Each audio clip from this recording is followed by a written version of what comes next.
அன்பு நண்பர்களுக்கு டாக்டர் சர்வானந்தாவின் இனிய வணக்கங்கள். நண்பர்களே, அவையின் கொன்றை வேந்தன் அவ என்ன சொல்றாள்னா, குற்றம் பார்க்கின் சுற்றம் இல்லை. அதாவது நம்மை சுற்றி இருக்கக்கூடிய வாழக்கூடிய நண்பர்கள், உறவினர்கள் அவர்கள் செய்கின்ற தவறுகளை, குற்றங்களை மட்டுமே நாம் பார்த்து கொண்டிருந்தால் அவர்களுடைய உறவு நமக்கு இல்லாமல் போய்விடும். ஆகையினாலே அந்த தவறுகளை, குற்றங்களை நாம் எண்ணி பார்க்காமல் அவர்கள் செய்த நல்ல வினைகளை, நல்ல செயல்களை எண்ணி பார்த்து வாழ வேண்டும் என்று அவை சொல்லுகிறாள். நண்பர்களுக்கு வணக்கம்.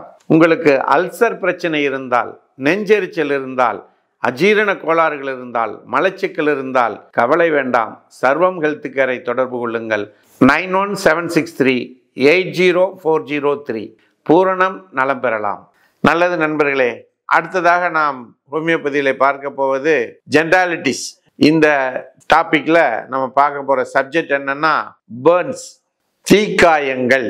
தீக்காயங்கள் அப்படிங்கிறது ஒருவருடைய தோல் பகுதியில ஏற்படக்கூடிய காயம். நெருப்பால் ஏற்படலாம், எலக்ட்ரிசிட்டியால் ஏற்படலாம், உராய்வினால ஏற்படலாம், அடுத்து சூடு அதனால ஏற்படலாம். அவ்வளோ ரசாயன பொருட்கள், கெமிக்கல்ஸ் இருக்குல்ல, ஆசிடு, இதன் மூலமா ஏற்படலாம். ஸோ இப்போ இது ரொம்ப கொடுமையான ஒரு பிரச்சனை. இதனுடைய பாதிப்புகள் மிகப்பெரிய அளவில் இருக்கும். உடலினுடைய நீர்த்தன்மை எல்லாம் போயிடும், எக்ஸாஸ்ட் ஆயிடுவாங்க.